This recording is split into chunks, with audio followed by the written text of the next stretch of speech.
कक्षा 6 का अध्याय नंबर 10 लोक संस्कृति एवं कला। अध्याय नंबर 10 का नाम क्या है? लोक संस्कृति एवं कला। आपसे पूछे राजस्थान में भाषा कौन सी है? तो राजस्थानी भाषा है। इसके दो भागों में बांटा गया है। इसको दो भागों में बांटा गया है। पूर्वी राजस्थानी भाषा और पश्चिमी राजस्थानी भाषा, यानी राजस्थान के अंतर्गत भाषा है वो राजस्थानी है। इसको दो भागों में बांटा गया है, पूर्वी राजस्थानी भाषा और पश्चिमी राजस्थानी भाषा। पूर्वी राजस्थानी भाषा के अंतर्गत 4 बोलियां आती है। कौन कौन सी? हाड़ौती, ढूढानी यानी जयपुरी, मेवाती व अहिरवाटी। पूर्वी राजस्थान में कितनी बोलियां आती है? 4 बोलियां आती है। 1 नंबर हाड़ौती, ढूढानी, जयपुर, मेवाती 3 और अहिरवाटी। पश्चिमी राजस्थानी भाषा है। पश्चिमी राजस्थानी भाषा के अंतर्गत भी 4 बोलियां आती है, मारवाड़ी, मेवाड़ी, बागड़ी और शेखावाटी। पश्चिमी राजस्थान में 4 बोलियां कौन कौन सी है? मारवाड़ी, मेवाड़ी, बागड़ी और शेखावाटी। अगला है वेशभूषा। अगला क्या है? वेशभूषा।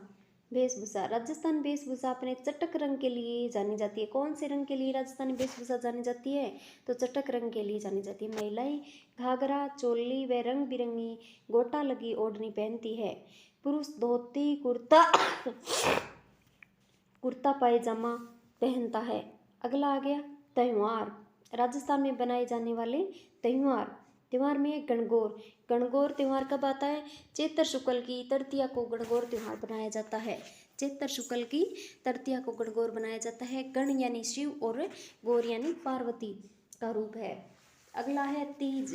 सामण शुक्ल तीज, श्रावण मास में शुक्ल पक्ष में तीज का त्यौहार बनाया जाता है।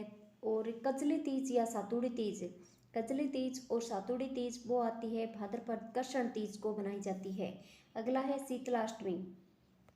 अगला है शीतला अष्टमी। चैत्र कृष्ण अष्टमी को बनाया जाता है। शीतलाष्टमी कब बनाई जाती है? चैत्र माह में है, जो कृष्ण पक्ष में 8वीं आती है उसको शीतलाष्टमी बनाई जाती है। इस दिन पशुड़ा भोजन यानी एक दिन पहले ही भोजन को बनाकर रख दिया जाता है और शीतलाष्टमी के दिन वो बासी भोजन ही खाया जाता है। जयपुर के पास चाकसू की झील, शील की डूंगरी, चाकसू में सील की डूंगरी और उदयपुर के बल्लभ नगर कस्बे में शीतला माता के मेले का आयोजन होता है। आपसे पूछे शीतला माता का मेला कहाँ पर लगाया जाता है? तो चाकसू जयपुर में, तो चाकसू की सील की डूंगरी और उदयपुर में बल्लभ नगर में शीतला माता का मेला लगता है। अक्षय तृतीया। अक्षय तृतीया का अन्य नाम है अखा तीज। अक्षय तृतीया का अन्य नाम क्या है? अखा तीज। अक्षय तृतीया अखा तीज में बिना मुहूर्त निकलवाए सभी मांगलिक कार्य की हैं। अक्षय तृतीया में बिना मुहूर्त निकलवाए सभी मांगलिक कार्य करते हैं। गेहूं व बाजरे की खींच बनाई जाती है। अक्षय तृतीया के दिन क्या बनाई जाती है? गेहूं व बाजरे की खींच बनाई जाती है। राजस्थान के प्रमुख मेले। राजस्थान में लगने वाले प्रमुख मेले कौन कौन से हैं? पुष्कर मेला। पुष्कर मेला कहाँ पर है? अजमेर जिले में। पुष्कर मेला का कौन से जिले में? अजमेर जिले में। दिन है कार्तिक पूर्णिमा। कौन सा? कार्तिक पूर्णिमा को लगता है। केला देवी का मेला सवाई माधोपुरिया करौली। केला देवी का मेला कहाँ पर लगता है? सवाई माधोपुरिया करौली। दिन है चैत्र शुक्ल आठम। राजस्थान का लक्खी मेला। आपसे पूछे, ये प्रश्न बहुत बार आता है, आपसे पूछे राजस्थान का लक्खी मेला कौन सा है? तो केला देवी का मेला है। महावीर जी का मेला है सवाई माधोपुर और करौली। केला देवी का मेला भी सवाई माधोपुर और करौली में लगता है। महादेव जी का मेला भी सवाई माधोपुर और करौली में लगता है। कब लगता है महावीर जी का मेला? चैत्र शुक्ल 11 से वैशाख कृष्ण दूज तक। 24 में जैन तीर्थ करते महावीर स्वामी कौन से जैन तीर्थ करते? 24 में। दशहरा मेला। अगला है दशहरा मेला। दशहरा मेला कहाँ पर लगता है? तो दशहरा मेला कोटा में लगता है।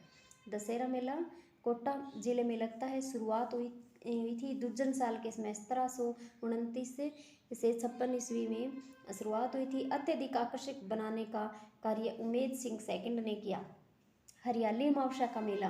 हरियाली अमावस्या का मेला उदयपुर में लगता है। आपसे पूछे हरियाली अमावस्या का मेला कहाँ लगता है? तो उदयपुर में लगता है। शुरुआत करी थी महाराणा फतेह सिंह ने 1899 में। हरियाली अमावस्या का मेला की शुरुआत किसने की? 1899 में फतेह सिंह ने। दिन है हरियाली अमावस्या। बेणेश्वर मेला, बेणेश्वर मेला है माघ पूर्णिमा को। बेणेश्वर मेला कब बनाया जाता है? माघ पूर्णिमा को। बेणेश्वर मेला बनाया जाता है माघ पूर्णिमा को। डूंगरपुर के माही सोम जाखम के संगम पर, डूंगरपुर के माही सोम, बेणेश्वर मेला डूंगरपुर के माही सोम जाखम के संगम पर राजस्थान के आदिवासियों का सबसे बड़ा मेला आपसे पूछे तो बेणेश्वर मेला है। करणी माता का मेला है वो देशनोक बीकानेर में लगता है। करणी माता का मेला देशनोक बीकानेर में। खाटू श्याम जी का मेला सीकर में। और कब लगता है? फाल्गुन शुक्ल 10 में और 11 को लगता है, 11-12 को लगता है। आगे है बाबा रामदेव मेला। आगे क्या है? बाबा रामदेव मेला कहाँ पर लगता है? रुणेचा, रुणेचा है पोकरण जैसलमेर में। भाद्रपद शुक्ल दूध से लेकर और 11 तक लगता है। गलियाकोट का उर्स, गलियाकोट का उर्स कहाँ लगता है? डूंगरपुर में। फखरुद्दीन मौला की मजार, अन्य नाम है मजार एक बकरी, समाज दाऊदी बोरा, समाज दाऊदी बोरा। ख्वाजा मोइनुद्दीन चिश्ती का उर्स, आगे है ख्वाजा मोइनुद्दीन चिश्ती का उर्स लगता है अजमेर में। ख्वाजा ईरान से भारत आए थे। ख्वाजा मोइनुद्दीन चिश्ती का उर्स कब मनाया जाता है? अजमेर में बनाया जाता है। और जब ख्वाजा वो ईरान से भारत आए थे तब बनाया जाता है। 1 रजब से 6 रजब तक। मेले और जिले, झीड़ माता का मेला लगता है वो सीकर जिले में लगता है। भरतरी का मेला लगता है वो अलवर जिले में लगता है। गोगा जी का मेला लगता है वो हनुमानगढ़ जिले में लगता है। डिग्गी कल्याण जी का मेला लगता है वो टोंक जिले में है। और तेजा जी का मेला लगता है वो पर्वतसर में है। प्रमुख लोक देवता कौन से हैं? गोगा जी। प्रमुख लोक देवता है गोगा जी। चौहान राजपूत थे गोगा जी।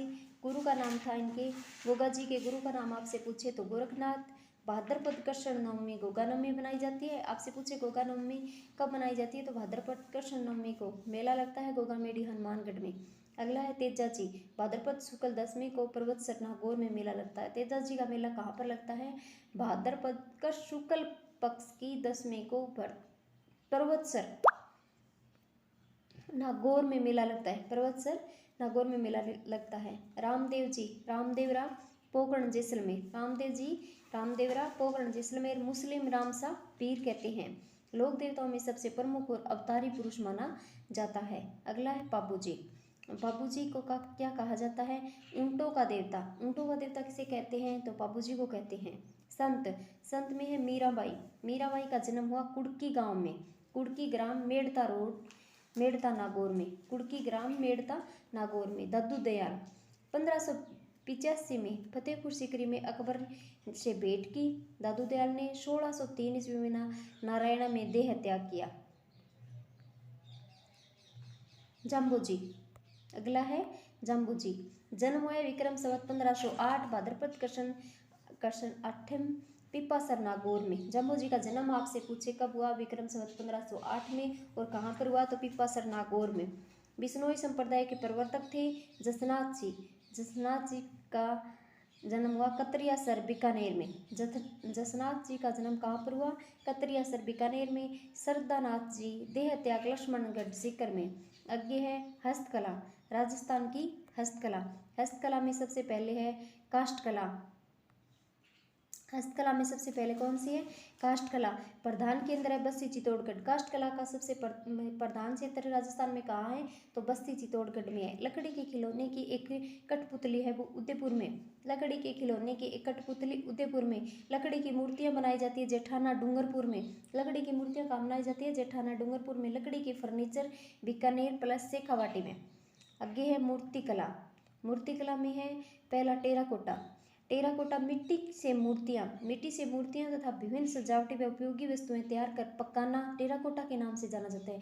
यानी पहले मिट्टी से कोई मूर्तियां वगैरह बना ली जाती है और उसको फिर पकाकर तैयार किया जाता है। प्रसिद्ध है टेराकोटा के लिए मोलेला नाथ द्वारा।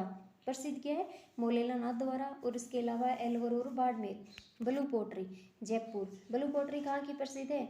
जयपुर की प्रसिद्ध है। चीनी मिट्टी के सफ़ेद बर्तनों पर किए गए नीले रंग के अंकन को ब्लू पोट्री कहते हैं। यानी चीनी मिट्टी के जो बर्तन बनाए जाते हैं उन पर नीले रंग के अंकन को ब्लू पोट्री कहते हैं। लाख का काम जयपुर और जोधपुर में होता है। आभूषण, जड़ाऊ गहनों के लिए जयपुर, जोधपुर और बीकानेर, उदयपुर है। जड़ाऊ गहनों के लिए कौन प्रसिद्ध है? जयपुर, जोधपुर, बीकानेर, उदयपुर। मूल्यवान पत्थरों को तराशने का काम जयपुर में किया जाता है। जो मूल्यवान पत्थर होते हैं उनको तराशने का काम कहाँ पर होता है? तो वो जयपुर में होता है। आगे है कांच का बारीकी से नक्काशी का काम। कांच पर बारीकी से नक्काशी का काम थेवा कला कहलाता है। यानी कांच पर हम जो बारीकी से सोने की नक्काशी का काम करते हैं तो वो थेवा कला कहलाती है। और थेवा कला आपको पता है कि कहाँ की प्रसिद्ध है? तो थेवा कला प्रतापगढ़ जिले की प्रसिद्ध है। कपड़े पर पशुओं के चित्र उकेरना कसीदाकारी कहलाता है। कपड़े पर पशुओं के चित्र उकेरना कसीदाकारी कहलाता है। कपड़ों को तरह तरह से काटकर कपड़ों पर सील दिया जाता है, उसे पेच वर्क कहते हैं। कपड़ों को छोटे छोटे टुकड़ों में काट दिया जाता है और दूसरे कपड़ों पर उनको सील दिया जाता है, उसे पेच वर्क कहते हैं। नक्काशी पत्थर, धातु और लकड़ी आदि पर खोद कर किया जाने वाला कलात्मक कार्य नक्काशी कहलाता है।